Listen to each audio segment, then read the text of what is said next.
called himself the brother leader. To some, he was a revolutionary, a Pan-African dreamer.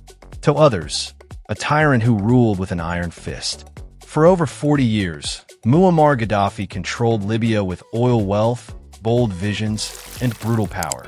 But who was he really? What drove this Bedouin-born soldier to seize power, clash with the West, and fall in chaos? This is the story of the man who defied empires and died in the desert he once ruled. Muammar Gaddafi, from desert rebel to dictator. Muammar Gaddafi was born in 1942 near Sirte, a small village in the deserts of western Libya. His family were Bedouin nomads, poor but proud. He grew up under King Idris monarchy, in a Libya heavily influenced by colonial powers and Western oil interests.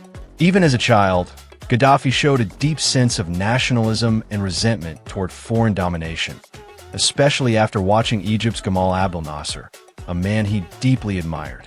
In the late 1950s, Gaddafi entered Libya's military academy. There, he studied warfare and political theory, eventually training abroad in the UK.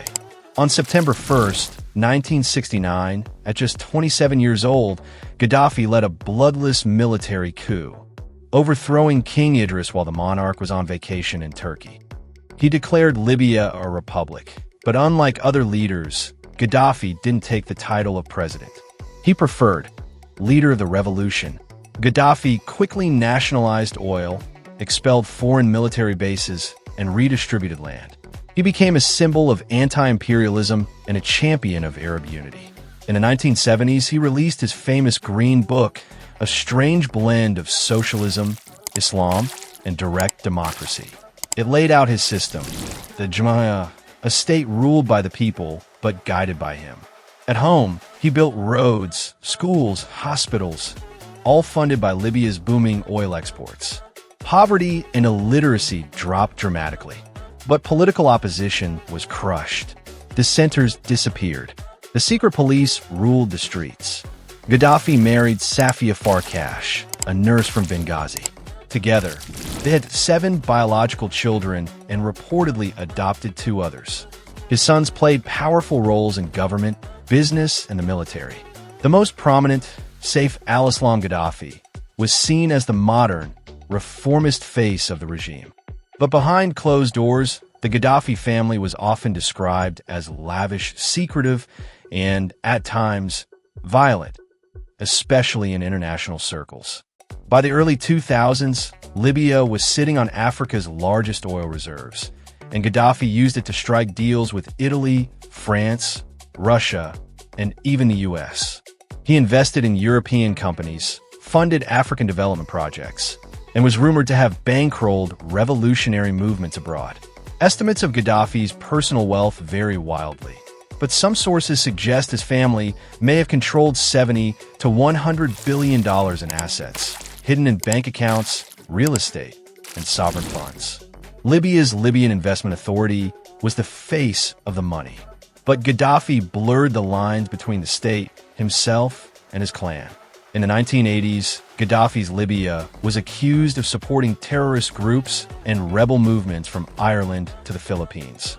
Most infamously, he was blamed for the 1988 Lockerbie bombing that killed 270 people, mostly Americans. Libya faced heavy UN sanctions, isolation, and in 1986, a US bombing raid nearly killed him. But in the 2000s, Gaddafi made a stunning turn.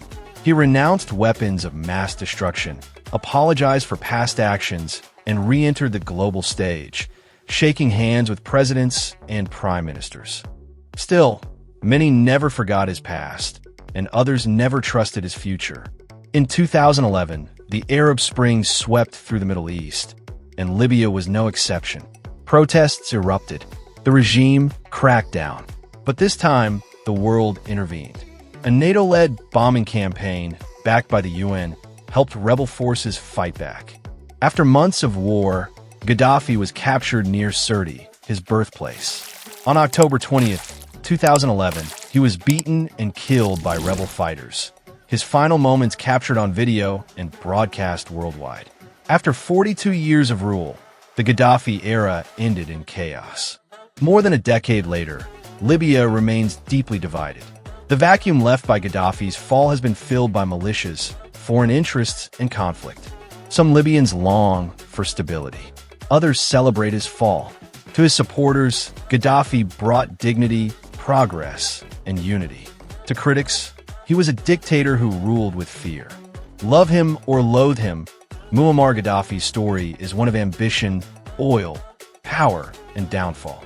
From the desert sands to the halls of global power, Muammar Gaddafi's legacy remains one of the most complex in modern history.